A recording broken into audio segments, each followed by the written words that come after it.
Well, good evening, Christopher Smith. This is Friday, the 19th, I believe. The 19th of February. And another day got past me, but such is Fridays. Mondays tend to be the same way, where you start on the phones at 8:30 and you look up, it's 3:30, you try to grab some breakfast or lunch or whatever you can get in you, and then it goes until 6. And then you get to do the most important things you get to do in the day. And in this case, it's get to talk to you, brother. You had a great day today. The doctors are very happy with your progress. You are breathing well with almost no assistance. They are optimistic, cautiously. And I expect to be hearing your complaining about the constraints you were in like I was for weeks. My wife was just reminding me of what a big baby I was when I was awoken with things in me that restrained me, constrained me, limited my freedom, and I turned it into a game about, okay, how do I get one of these tubes out of me, right? Because I'm tired of having 4 things in me and having to do anything, and you need to do 4 laps around around our hallways before you can get that one out of you. I'm like, giddy up, let's go. So, you're going to be playing this game pretty soon yourself. Be patient. We suck at that, but we will do it. All right, so today, I have chosen the parable of the sower. And the reason is because it's crystal clear. I don't have to explain anything, because in this case, Jesus tells a parable, a story, with hidden meaning's the wrong word, but indirect meaning, and then he explains it. And it's kind of really interesting between the telling of the parable and the explaining of the parable. His disciples ask him, "Why do you speak in parables?" Which is really interesting.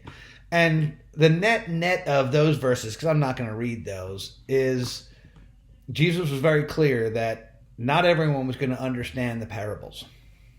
They don't have ears to hear. They don't have eyes to see. And there are those who will understand. And the maybe most important comment he makes in the explanation for why he speaks in parables, he speaks of the problem and then talks about his heart towards them. So let me read verse 15 in the middle, which is the explanation for why he speaks in parables. "For this people's heart has grown dull, and with their ears they can barely hear, and their eyes they have closed, lest they should see with their eyes and hear with their ears and understand with their heart and turn like the prodigal son, and I would heal them." His heart is to heal all. The reality is not everyone will understand. So let's look at the parable of the sower and then the explanation, and then we're going to actually go through it and digest it in a way I think it's a little easier to understand and a little clearer to see. So let me read it as I go. Parable of the sower. This is Matthew 13, starting at verse 1. "The same day Jesus went out of the house and sat beside the sea, and great crowds gathered about him, so that he got into a boat and sat down, and the whole crowd stood on the beach. And he told them many things in parables, saying, A sower went out to sow," seed distributor. "And as he sowed, some seeds fell along the path, and the birds came and devoured them. Other seeds fell on rocky ground, where they did not have much soil, and immediately they sprang up, since they had no depth of soil. But when the sun rose, they were scorched, and since they had no root, they withered away. Other seeds fell among the thorns, and the thorns grew up and choked them. Other seeds fell on good soil and produced grain, some 100-fold, some 60, some 30. He who has ears, let him hear." He then answers the question, "Why do you speak in parables?" and then explains the parable he had just told about the sower. "Hear then the parable of the sower," Jesus speaking. "When anyone hears the word of the kingdom and does not understand it, the evil one comes and snatches away what had been sown in his heart. This is what was sown along the path. As for what was sown on rocky ground, this is the one who hears the word and immediately receives it with joy.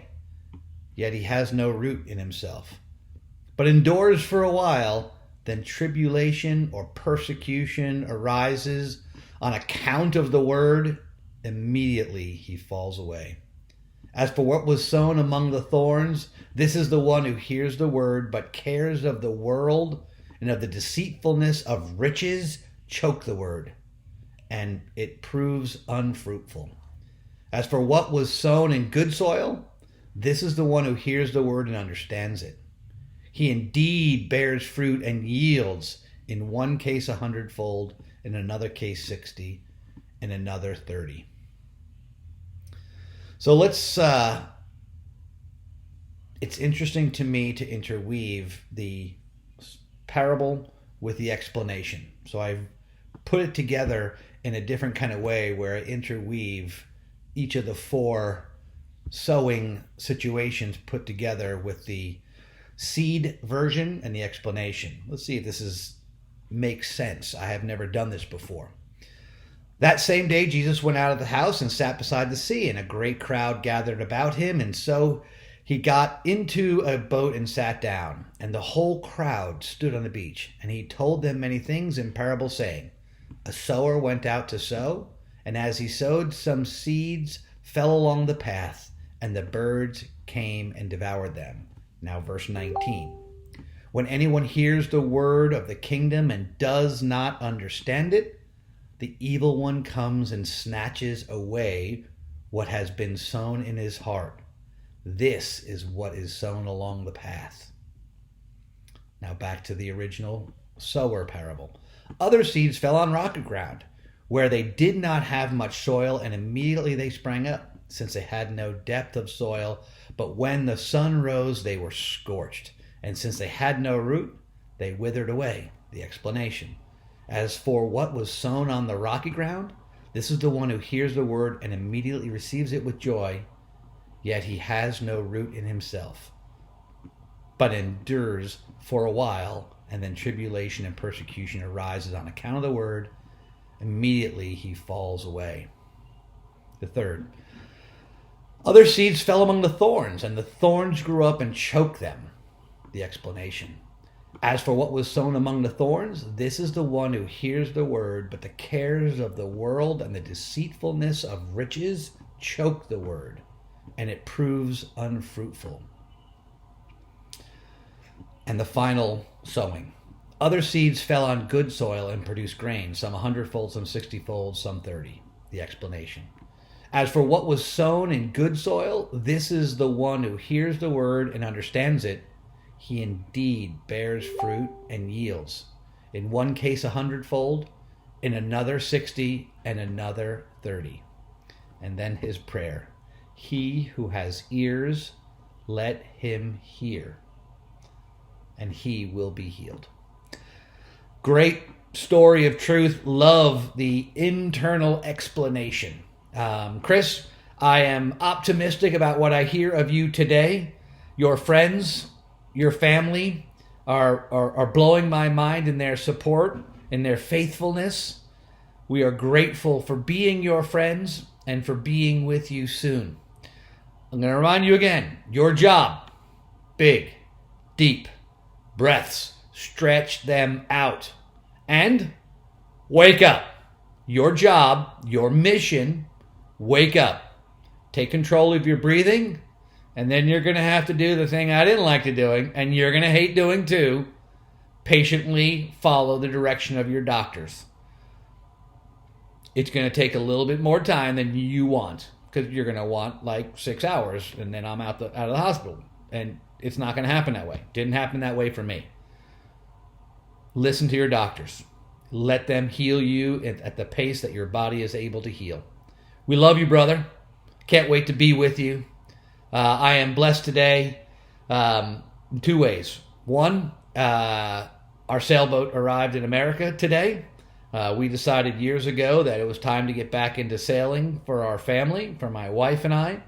to start the next part of our life, which is maybe working retirement, that doing what we love with the ones we love. And so that boat arrived in Florida today, and I'm stoked. Earlier this week, I was blessed. You know what I'm doing for the next 8 days? I'm going to school. You know why? Getting my 100-ton master's captain license. Why? Because I need the distraction from work, if I'm being honest. And if I'm going to have the responsibility for people, friends, family on my boat, we're going to be heading out into the Atlantic to bring it from Florida up to the Chesapeake. I am not going to mess around with using just simply a life's experience to do that safely. I'm going to do that with some training and by getting my captain's license. So I am stoked that for the next 8 days, I'm going to fill my head with waterborne safety and rules of the road and such. And I'm really excited about this next phase of life, and I can't wait to share it with you. So be well, brother. Godspeed. Big deep breaths, and wake up. See you soon, brother. Godspeed.